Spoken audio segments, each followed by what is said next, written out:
यदा यदा हि धर्मस्य ग्लानिर्भवति भारत।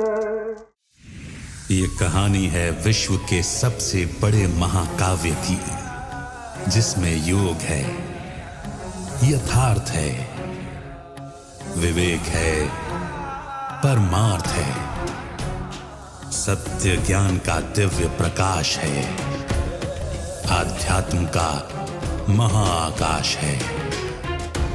ये दर्पण है हर मन के विवाद का, दृश्य है आत्मा और परमात्मा के संवाद का, मानवता का होता है जिससे उद्धार। यही है सच्ची गीता सार, अंधकार से प्रकाश की ओर।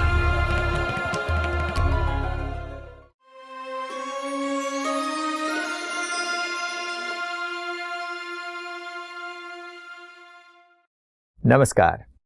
अंधकार से प्रकाश की ओर सच्ची गीता सार इस कार्यक्रम में आप सभी का स्वागत है। आज परमात्मा के स्वरूप को अगर आपके मन में याद करना हो तो कौन सा स्वरूप आता है? याद करके देखें। हम में से हर एक के मन में अलग अलग स्वरूप आ सकते हैं।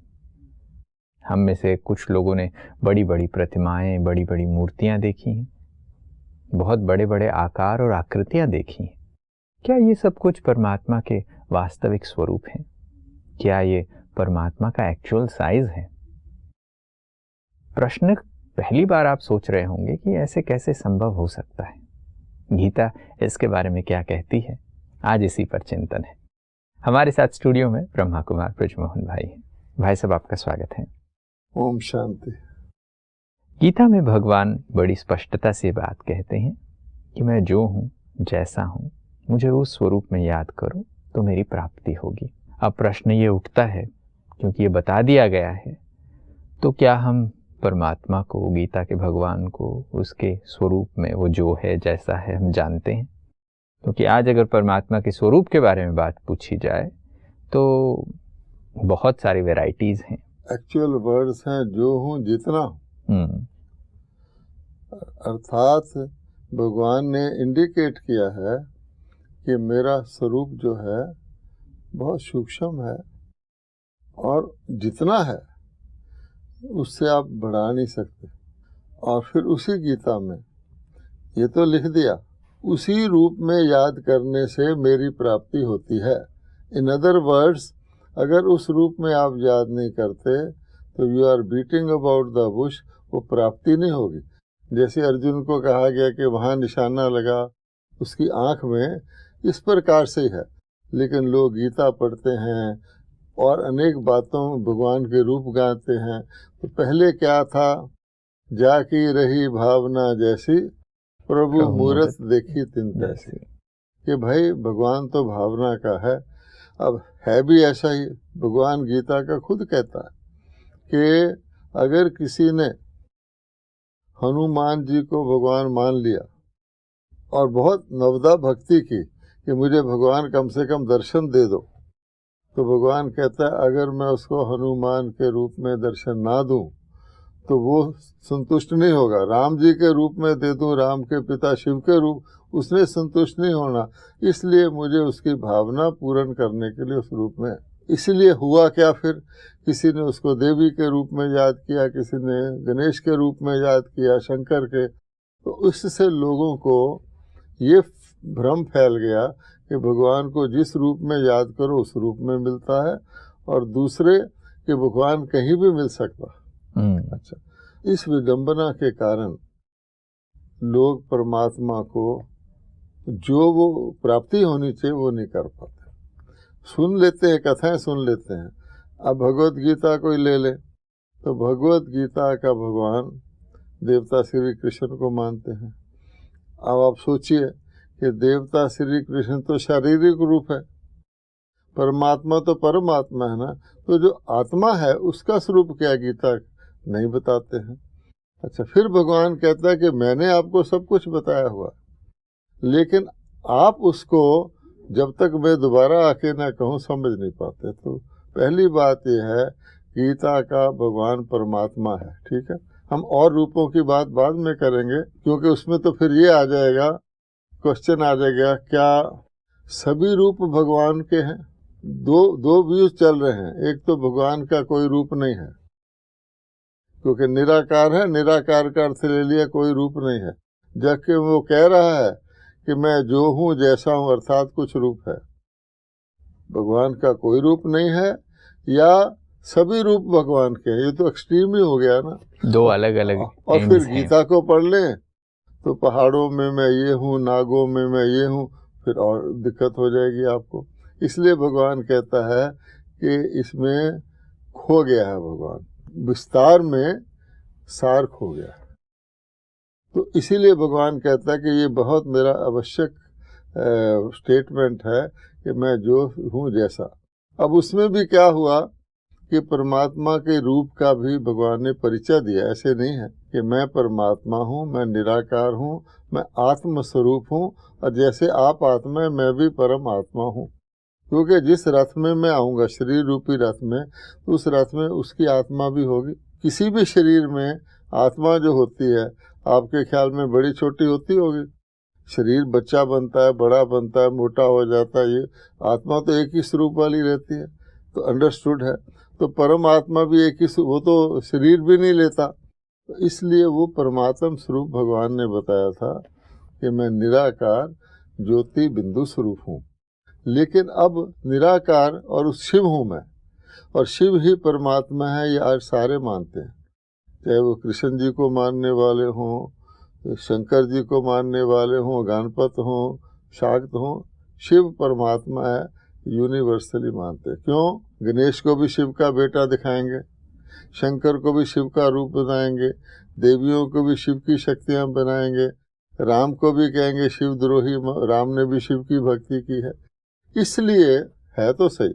अब जो शिव के मंदिर हैं, ओरिजिनल देवताओं के तो हैं, तो शिव के मंदिर होने चाहिए बिंदु रूप के, लेकिन उसकी पूजा कैसे करें? तो पूजा करने के लिए उन्होंने थोड़ा सा ज्योतिर्लिंग, है ना, वैसे तो कह देते भगवान अंगुष्ठे समान है, लेकिन अंगुष्ठा भी बड़ा है, वो तो बिंदु स्वरूप है। और ये भी आप देख लें कि दुनिया में जितनी प्रेशियस चीज़ होगी उतनी छोटी होगी। ये तो आज साइंस भी बता रही है कि आपने बहुत सारा डेटा भरना हो तो आपको उसको मिनिएचराइज करके जितना कम से कम करेंगे, और जितनी छोटी चीज़ होगी वही शक्तिशाली होगी।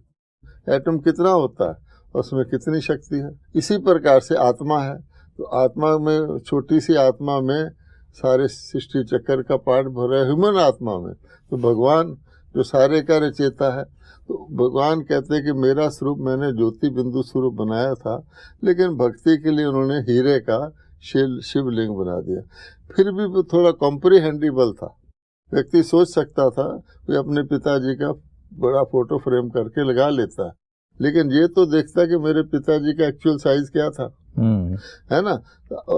आजकल बड़े बड़े नेताओं की बड़ी बड़ी गांधी जी की बना देते हैं, तो ये तो जानते हैं कि बुत बनाया हो। आजकल तो सरदार पटेल का कितना बड़ा बना दिया, जो लोग देख भी नहीं सकते, लेकिन ये तो जानते हैं फोटो देख करके इतना साइज था। उसको भूल गए और शिवलिंग बना दिया। फिर क्या किया? इसी प्रकार से देवी देवता, और देवी देवता कितने प्रेशियस हैं, तो उनकी मूर्तियाँ सोने की और उसके ऊपर ज्वेलरी लगाकर बड़ी महंगी उसका प्रस्तान करते थे। फिर उनके लिए बड़े बड़े मंदिर बनाते थे। उनकी तो नज़र पावन है, लेकिन उन पर भी सड़क पे चलते हुए किसी पतित की नज़र ना पड़े, उल्टा फुल्टा बोल दे, बड़ी इज्जत से रखी जाती थी। लंबा उनका परिक्रमा होती थी, लोग जूता उतार के जाते थे, भावना बनती थी। अब धीरे धीरे क्या किया, अकलमंदी देखो, जैसे कहा जाता ना, विस्तार और सार, जैसो मोटे रूप के कहते हैं अकल बड़ी या भैंस, या ये कहते हैं दुर्योधन की बुद्धि और अर्जुन की बुद्धि। अर्जुन ने कहा भगवान आप चाहिए, दुर्योधन ने कहा ये तो छोटा सा, इतनी बड़ी सेना मांग लो, तो विस्तार में चले गए। तो अब आप क्या देखते हैं, आज हमारा विषय ये है कि हर एक की मूर्तियाँ बड़ी करते जा रहे हैं, बड़ी करते। अब तो शिवलिंग का ये हो गया है, एक तो था मंदिरों में शिवलिंग और बहुत हीरे का था, फिर अन्य मार्बल का था। अब धीरे धीरे शिवलिंग के अंदर मल्टी स्टोरी म्यूजियम लगाने लगे हैं कि सड़क पे बस में जा रहे हैं आप तो आपको बाईं तरफ दिखेगा, कहेंगे ये शिवलिंग फलाने स्वामी जी का या फलाने का शिवलिंग है, और उसके अंदर क्या होगा, उनका सारा म्यूजियम होगा, सीढ़ी चढ़ के आप जाएंगे। क्या ये शिवलिंग की रिस्पेक्ट है या उसको और भी ज़्यादा गुम करना है? आप देखेंगे कि लोग, वो तो एक खोल हो गया है ना, अंदर तो लोग म्यूजियम ही देखने जा रहे हैं ना। कई स्थानों पर तो बड़े बड़ी मूर्तियां हैं जिसमें रेस्टोरेंट बने हुए हैं। हम समझते हम अपने नेताओं की इज्जत कर रहे हैं। या फिर सड़क पे अब और नया फैशन क्या हुआ है कि लोग भावना से देवता को देखने नहीं जा रहे, तो देवता ही सड़क पर आकर अपने आजकल के बच्चों को देखें कि मेरे बच्चे क्या कर रहे हैं। तो उनकी मूर्तियाँ, शंकर जी की आप देखेंगे बड़ी बड़ी मूर्तियाँ, हनुमान जी की मूर्तियाँ, देवताओं की मूर्तियाँ सड़क पर ले आए। अब क्या ये उनका रिस्पेक्ट है? उसके बारे में जानकारी देना है, ये उल्टा है। शिमला में गांधी जी का जो चित्र है वो माल रोड चौक में लगा हुआ, वो गांधी जी का जीवन कैसा था और माल रोड में क्या होता है, उसको देखकर गांधी जी भी हैरान होते होंगे कि अच्छा है कि मुझे भगवान तुमने सूक्ष्म लोक में बुला लिया, जिंदा होते तो शायद उसको लाइक ही ना करते हो। तो ऐसी हालत में हमारा पर्पज ये है कि इतना बड़ा बड़ा करते जा रहे हो तो विस्तार में सार क्षमा जाता है। भगवान खुद कहता है कि सृष्टि कल्प वृक्ष है। मैं इसका इतिहास आप जान सकते हैं, ये धर्म, लेकिन अगर आपने मुझे जानना है, क्योंकि बीज से ही इनहेरिटेंस मिलेगा, बीज से नया वृक्ष पैदा हो सकता है, पूरे पेड़ से दूसरा पेड़ नहीं पैदा हो सकता, फल से फल नहीं। तो क्रिएशन में मत जाओ, क्रिएशन तो आप हो, मैं तुमको क्रिएटर का बताता हूँ। उस विचार से ये कहा गया है कि देवताओं की मूर्तियों को बड़े बड़े करना और भी ज़्यादा विस्तार करना है, और विस्तार में सार खो जाता है। किसी को थोड़ी बात बताओ, इसीलिए मंत्र का शब्द यूज़ किया गया है कि साधु लोग मंत्र देते हैं। क्यों पूरी किताब क्यों नहीं दे देते पूरा चैप्टर, कि वो सार में व्यक्ति समझ जाता है, याद रख सकता है। तो महामंत्र भगवान ने कहा मन मना भव, मैंने महामंत्र दिया, मन को मेरे में किस में लगाएं? अगर हम ये कहना शुरू कर दें आत्मा ही परमात्मा है, सभी भगवान के रूप हैं, तो फिर क्या होगा? और फिर मनुष्य भी नहीं, पशुओं में भी भगवान है। भगवान ने कछमछ में अवतार लिया। खुद को कहो तुम जानवर जूनी में जाना चाहते हो, उससे डराते हैं कि पाप करोगे तो जानवर बन जाओगे। ये नहीं सोचते भगवान को हम क्या कर रहे हैं। फिर और चलिए, पत्थर में भी भगवान है, पत्थर का भी चूरा कर दो, कण कण में भगवान है, डस्टबिन में भगवान है। क्या उसकी इज्जत है ये? तो भगवान कहता है हमारा फर्ज है लोगों को बताना कि आप उनका रिस्पेक्ट नहीं कर रहे, उल्टा उनका डिसरिस्पेक्ट कर रहे हो। और विस्तार में जा करके आपको उनका जो उन्होंने कहा था कि मैं जो हूँ जितना हूँ, उस रूप में जानकर याद करोगे तो मैं तुम्हारे पिछले पाप दगत करूँगा, विक्रम विनाश करूँगा। तुम मुझे अच्छी तरह समझ सकते हो, बीज को समझने से वृक्ष आ जाता है। तो ये धोखा होने के कारण आज धर्म ग्लानि अति पर पहुंच गई। जैसे आप ये बात कह रहे थे तो ये बात याद आ रही थी, हम धीरे धीरे जैसे साल में रामलीला होती है, हाँ। तो रावण के साइज को बड़ा करते जा रहे हैं। जैसे आपने उदाहरण दिए, बहुत सारी जगह हम सड़कों पर देवी देवताओं की मूर्तियां देखते हैं, बड़े बड़े कंक्रीट की मूर्तियां बनी जा रही हैं और साइजेस भी बहुत बड़े होते जा रहे हैं। अब उनके अंदर भी रेस्टोरेंट्स हैं, प्रोग्राम्स, बहुत सारे हॉल्स और इत्यादि कर रहे हैं। क्या ये बड़े क्रिएटिव वेंचर्स क्या हमें सही में परमात्मा को याद करने के लिए मदद कर रहे हैं या याद करने के लिए एक बाधा का स्वरूप बन रहे हैं? क्योंकि गीता में तो परमात्मा कह रहे हैं कि मैं जो हूँ जितना हूँ वैसा मुझे समझ के मुझे याद करो, और यहाँ पर हम इतनी बड़ी मूर्तियाँ बना रहे हैं, चलो भावनावश भी बना रहे हैं, बट क्या इसका फ़ायदा हो रहा है या ये परमात्मा को याद करने में हमें मदद करने के बजाय उसका उल्टा ही कर रहे हैं? अब आप देखिए कि याद करने का पर्पस होता है, एक तो मिलना, किसी बड़े व्यक्ति को मिलने में व्यक्ति का उमंग उत्साह बढ़ता है, और एक उससे प्राप्ति। तो आप देखिए कि जो बड़ा व्यक्ति होता है उसको मिलने में ही प्राप्ति होती है, क्योंकि बड़ा व्यक्ति किसी को खाली हाथ नहीं भेजता। आप देखेंगे शास्त्रों में लिखा है कि कृष्ण सुदामा का मिलन हुआ तो सुदामा उससे कुछ मांग नहीं रहा कि मेरा साहब झोपड़ी है, मेरा महल नहीं है। ऑटोमेटिकली वो पहचान जाते हैं और उसके जाने से पहले उसका महल तैयार हो जाता है। किसी भी आप बड़े व्यक्ति के पास जाएंगे वो आपको खाली हाथ नहीं भेजेगा। तो भगवान का मिलन मैंने जो उन्होंने हम बच्चों को देना वो देते हैं, लेकिन मिलन के अंदर एक उत्सुकता होती है, एक क्यूरियोसिटी होती है, जानने की आवश्यकता होती है वो कैसे हैं, कौन है। तो अगर हम उस एंगल से देखेंगे तो परमात्मा के असली रूप में जाने, उसमें मूल्य होता है, सम्मान दिया जाता है। और अगर उसको आप कहने मात्र आप कहते कि बहुत बड़े हमने राम जी बना दिए या शिवलिंग बहुत बड़ा बना दिया, उससे याद करने के लिए कुछ भावना, सम्मान, कुछ मूल्य, हम उनका मूल्य घटा रहे हैं। कहाँ लोग आप देखिए अमरनाथ की यात्रा करने जाते हैं, कहाँ अमरनाथ शिव को देखने के लिए, कहाँ दूर दूर यात्राएं करने जाते हैं रामेश्वर में शिवलिंग को देखने के लिए, सोमनाथ, और कहाँ आपको ज़रूरत ही नहीं है, आपको सड़क के ऊपर शिवलिंग लग गया हुआ मिल गया और उसके ऊपर मिट्टी भी पड़ रही है, उसके ऊपर बारिश भी हो रही है, उसके ऊपर पंछी भी बैठ रहे हैं। तो हम अपने दादा का फोटो कोई लगाएगा सड़क के ऊपर? नहीं लगाएगा। और हम अपने नेताओं का लगा रहे, तो इसको कहा जाता है विनाश काले विपरीत बुद्धि। हम अपनी अकल से अच्छा सोच रहे हैं कि जनता हनुमान को देखने ना जाए, हनुमान ही आके लेकिन वो उसका सम्मान घट रहा है। तो याद करने का तो सवाल ही नहीं। वो कहेंगे हम जाएंगे बाग देखने जाएंगे, हनुमान जी को भी दिखाएंगे, ये है ना। तो वैल्यू तो घट गई ना, और याद करना बल्कि ख़त्म हो जाता है। यहाँ पर आपने बहुत ही खूबसूरत बात की कि जब हम मंदिरों इत्यादि में जाते हैं तो परमात्मा को याद करने के लिए जाते हैं। मुझे अभी भी वो बात याद आती है कि पहले ऐसा मुझे भी कहा जाता था, हमारे पूर्वज जो हमारे बड़े बुजुर्ग हैं ये कहा करते थे कि मंदिरों में जाते हैं तो वहाँ पर आप दर्शन करके थोड़ी देर वहाँ बैठ के ध्यान लगाओ, शांति से परमात्मा को याद करो।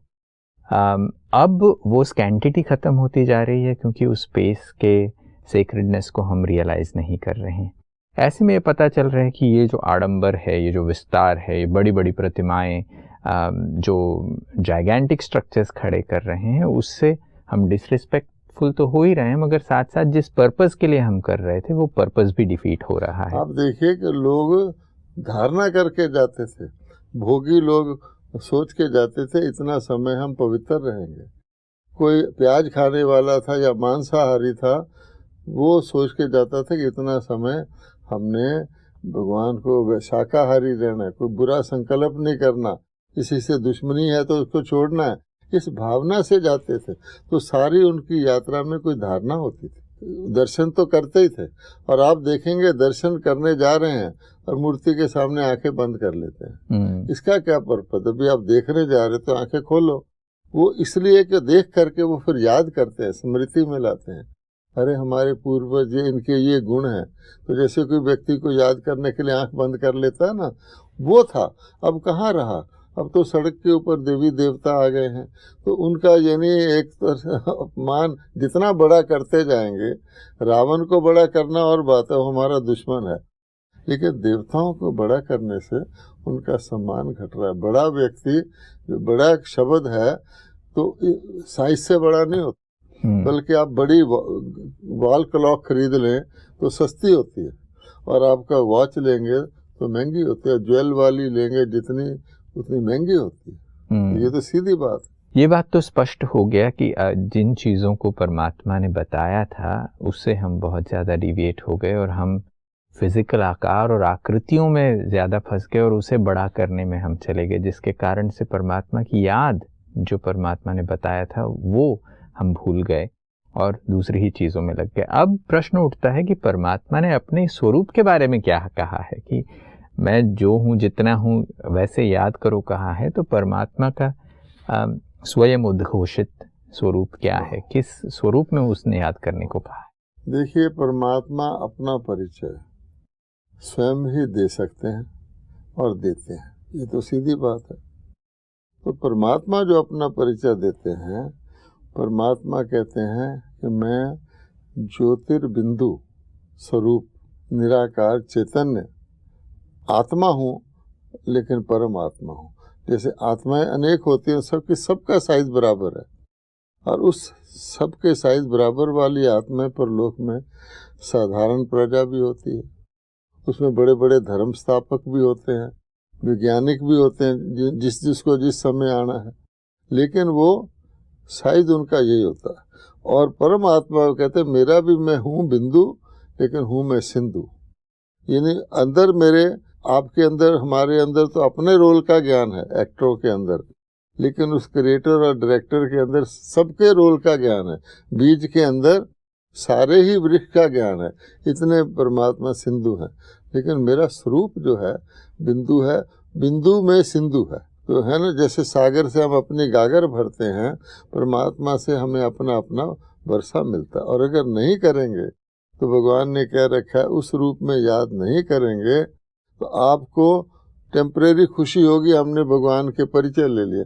वो जो कहता है कि जिससे आपको विक्रम विनाश होंगे, आपके अंदर पवित्रता आएगी, विकार निकलेंगे, वो नहीं हो पाएगा। मेन बात तो वही है ना, इसलिए वो कहता है कि सार एकाग्र होकर याद करो।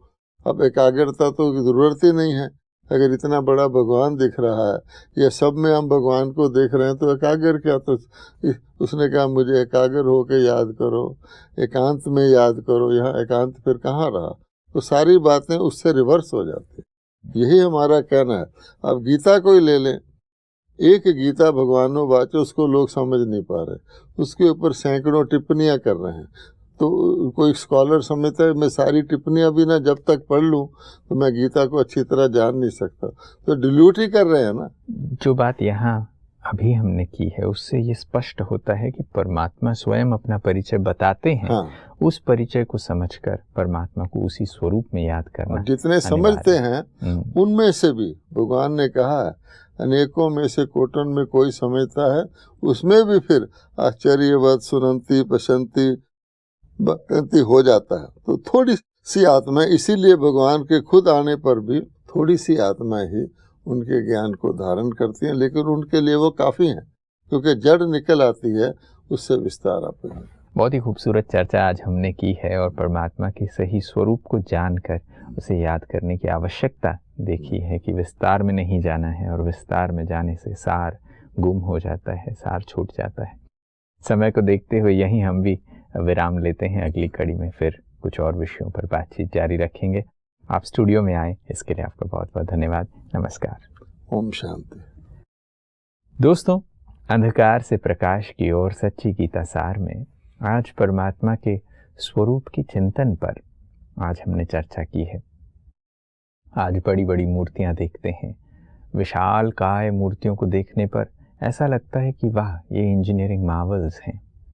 मगर क्या ये वास्तविकता में देवी देवताओं के लिए या जिनकी मूर्तियां हम बना रहे हैं उनके लिए एक रिस्पेक्टेबल काम है? क्या परमात्मा को याद करने के लिए जो इतने बड़े प्रयास किए जा रहे हैं, इन मूर्तियों के बड़े कर देने से क्या उनकी याद बनी रह सकती है?